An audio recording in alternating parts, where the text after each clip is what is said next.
ঝিনাইদহ শহরের কেন্দ্রীয় bus terminal থেকে প্রতারণার মাধ্যমে এক প্রবাসীর স্ত্রীর কাছ থেকে টাকা হাতিয়ে নেওয়ার সময় হাতে নাতে 3 জিনের বাচ্চাকে আটক করা হয়েছে।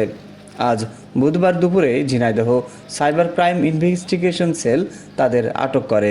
আটককৃতরা হলেন গাইবান্ধা জেলার গোবিন্দগঞ্জ থানার সমসপাড়ার আজিজার রহমানের ছেলে নূর আলম, একই গ্রামের আবু বক্কর সিদ্দিকীর ছেলে মামুন হোসেন ও দুলাল বিশ্বাসের ছেলে সাইফুল ইসলাম।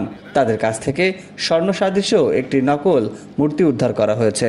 এদিকে ঝিনাইদহ ডিবির সাইবার ক্রাইম ইনভেস্টিগেশন সেল সূত্রে জানা গেছে, বিথি খাতুন নামে এক প্রবাসীর স্ত্রীর কাছে সম্প্রতি জিনের বাচ্চা সেজে গভীর রাতে আটককৃত প্রতারক মোবাইল করে। ফোন রিসিভ করতেই অপর প্রান্ত থেকে ভৌতিক শব্দ শুনতে পান বিথি।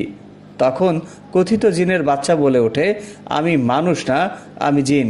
তুই জিনের সঙ্গে কথা বলছিস মা? আমি জিনের বাচ্চা কহিকাব শহরের ভাসমান মসজিদ থেকে বলছি। তুই তোর পরিচয় দে, মঙ্গল হবে।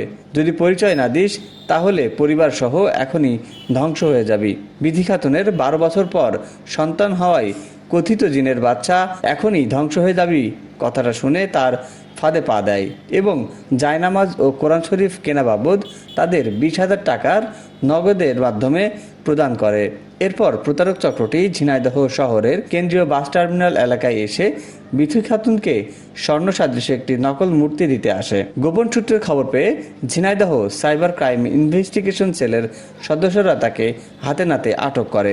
এ বিষয়ে ঝিনাইদহ সাইবার ক্রাইম ইনভেস্টিগেশন সেলের মোহাম্মদ খালিদ হাসান, এসআই রবিউল ইসলাম, এসআই কামরুজ্জামান ও এএসআই ইখলাসুর রহমান এ অভিযানের নেতৃত্ব দেন।